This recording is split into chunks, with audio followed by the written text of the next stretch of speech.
It's strong. It can grow up to 1 metre a day. It needs little water and few pesticides. It's technically a grass, but sequesters far more carbon than a timber forest.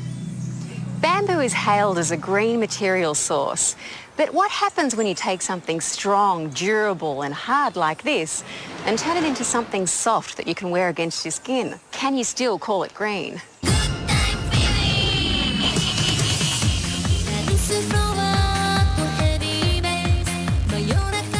In regard to eco-credentials, fashion has a problem as it's set up currently. It is about fast turnover. It's actually about new look, change, new look, change.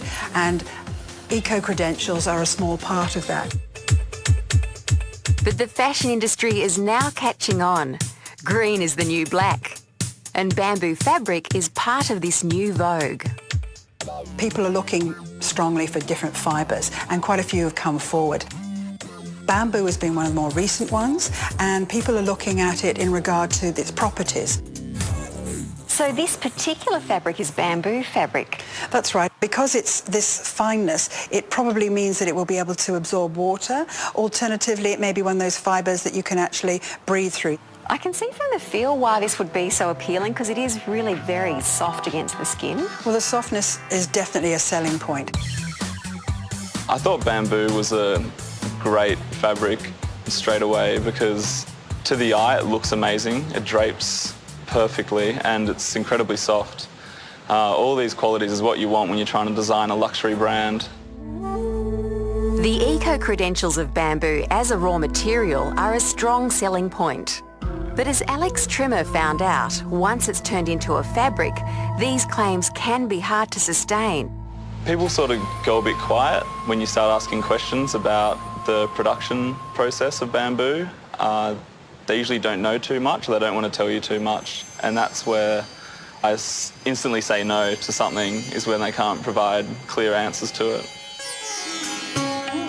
And that's where scientists like Tara Afrin can lend a hand.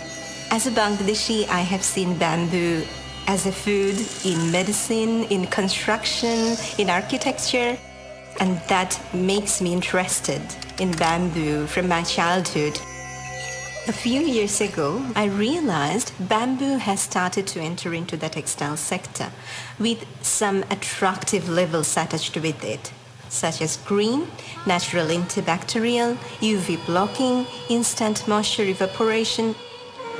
Tara decided to focus her research on bamboo fabric. So this is the bamboo fabric that you tested?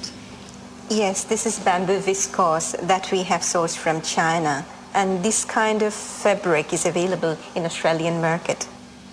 And this is the fibre, the bamboo viscose fibre. I can see why it's popular, because it is quite silky and soft, isn't it? It is.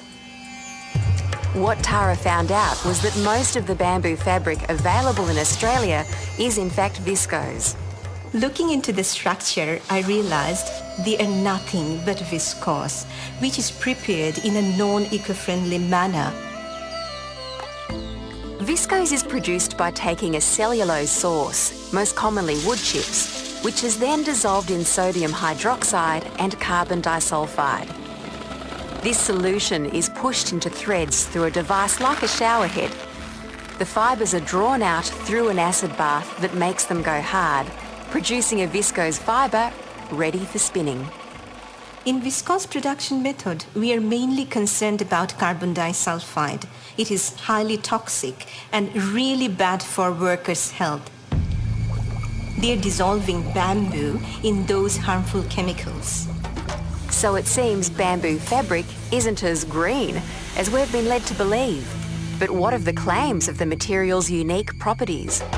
We found the UV blocking property and antibacterial property of the commercial bamboo fiber, that is basically viscose, is missing.